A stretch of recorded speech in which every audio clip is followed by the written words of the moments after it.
Pasukan negeri jiran punya kutukan selalu gagal meraih emas di ajang Olimpiade selama 68 tahun. Kutukan tersebut kembali berlanjut di Olimpiade Paris 2024. Meskipun sudah mengirimkan 25 wakil, Malaysia belum kunjung menghapus kutukannya. Nah, kegagalan ini dinilai karena kurangnya dukungan dari pihak pemerintah Malaysia. Alasannya, pemerintah dan federasi yang menaungi para atlet seringkali terlibat skandal korupsi. Penasaran bagaimana kisahnya? Dengerin ceritaku sampai selesai ya. Koar-koar hapus kutukan gagal emas Olimpiade. Kamu tahu nggak guys, kalau Malaysia sudah koar-koar akan membawa medali emas? Ucapan ini bahkan mereka keluarkan sebelum Olimpiade Paris 2024 mulai. Bahkan ya guys, pemerintah Malaysia sendiri sudah menyiapkan 25 atlet untuk mewujudkan mimpi tersebut. Datu Hamidin Amin meyakini mereka bisa mendapatkan emas dari cabur balap sepeda dan bulu tangkis. Cabur balap sepeda sendiri akan diisi oleh Muhammad Azizul Hasni Awang. Atlet yang sudah berusia 36 tahun ini sebelumnya sudah pernah menyumbangkan medali perak di Olimpiade Tokyo 2020.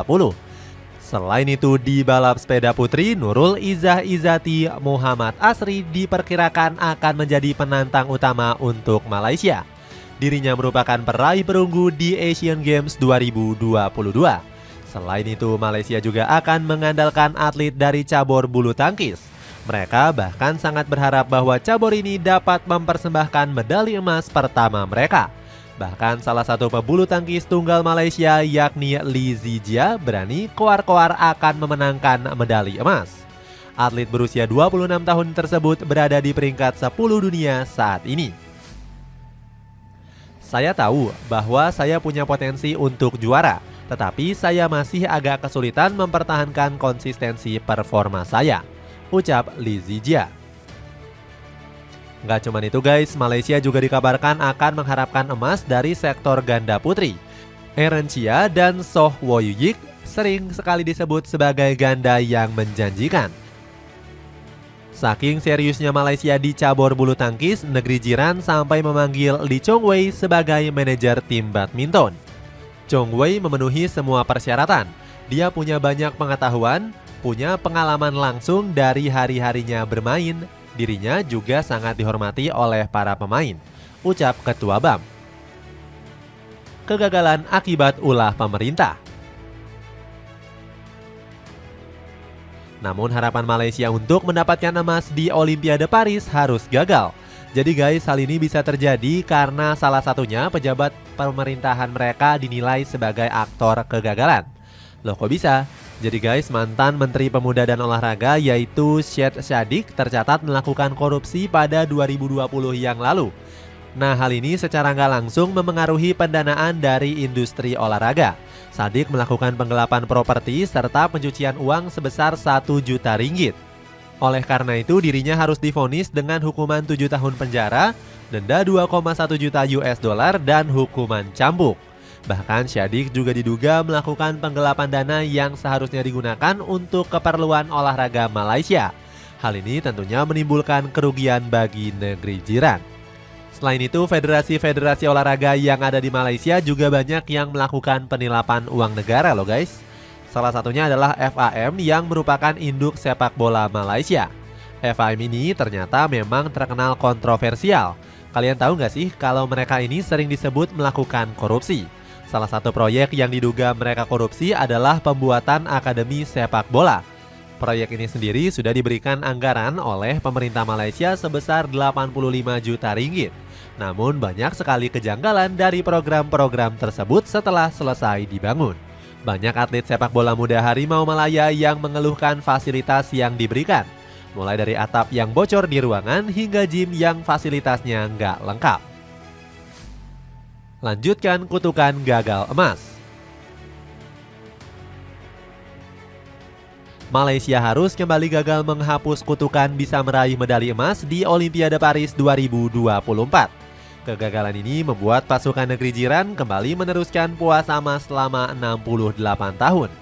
Sebenarnya mereka hampir saja mendapatkan torehan medali emas untuk yang pertama kalinya. Namun blunder fatal dilakukan oleh atlet balap sepeda Malaysia yakni Muhammad Azizul Hasni bin Awang. Bahkan guys, dirinya harus terdiskualifikasi pada babak pertama lomba balap sepeda keirin putra. Azizul Hasni dikeluarkan akibat bergerak terlebih dulu sebelum Derni keluar dari lintasan. Pelatih Kirin Malaysia yakni John Beasley langsung memberikan komentar terkait hal ini. Kejadiannya belum bisa dicerna oleh Azizul, dia masih syok.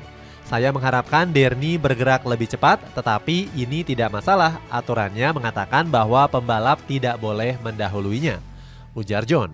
Nah, kegagalan juga dialami Malaysia dari cabang olahraga badminton. Dari 5 wakil yang dikirim, gak ada satupun yang berhasil mendapatkan medali emas. Reksi Maniaki langsung meminta maaf usai kegagalan yang dialami kontingen bulu tangkis Malaysia. Dari segi pencapaian target, saya kecewa dan sebagai pelatih saya mohon maaf karena tidak bisa mencapai target. Namun dari segi performa saya puas dan saya senang kali ini bisa membawa pulang medali perunggu sebanyak 2, kata Reksi. Berbanding terbalik dengan capaian Indonesia. Berbeda dengan Malaysia, Indonesia berhasil mendapatkan medali emas di Olimpiade Paris 2024. Indonesia raih emas lewat penampilan apik dari Fedrik Leonardo dan Rizky Juniansyah. Nah, Fedrik sendiri mendapatkan medali emas dari cabur panjat tebing. Dia saat itu berhasil catatkan waktu 4,75 detik dengan kalahkan Wu Peng dari Cina yang hanya selisih sedikit yakni 4,77 detik. Sedangkan Rizky mendapatkan medali emas dari cabur angkat besi di kelas 73 kg. Dirinya saat itu bahkan berhasil memecahkan rekor Olimpiade dengan angkatan 199 km clean and jerk. Sampai saat ini Indonesia telah mengoleksi 10 medali emas selama ikut Olimpiade. Keberhasilan ini karena pemerintah selalu mensupport para atlet dengan cukup serius. Menteri Pemuda dan Olahraga Indonesia Dito Aryo Tejo menyampaikan terima kasih atas pencapaian atlet Indonesia. Saya menyampaikan terima kasih yang sebesar-besarnya untuk keberhasilan ini.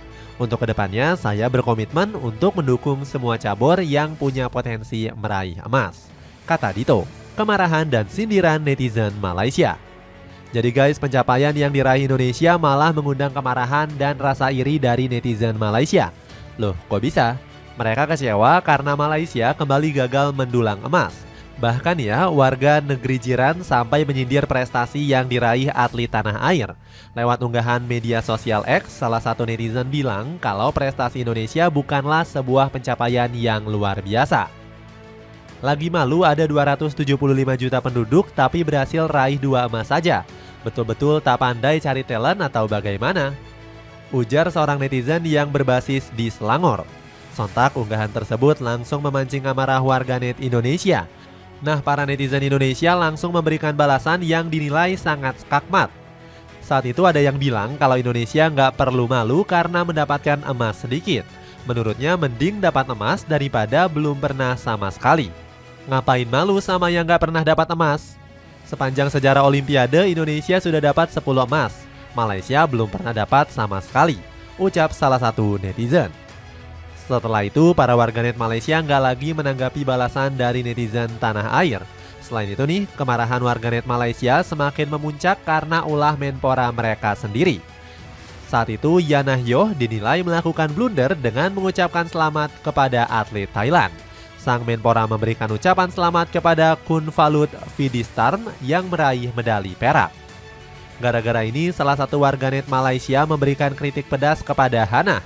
Dia bilang apa yang dilakukan oleh Menpora negeri jiran ini merupakan hal yang memalukan. Inikah menteri yang kamu banggakan?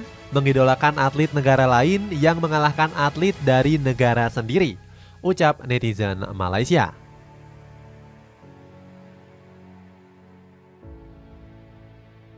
Jadi itulah cerita nasib sial Malaysia yang selalu gagal meraih emas Olimpiade.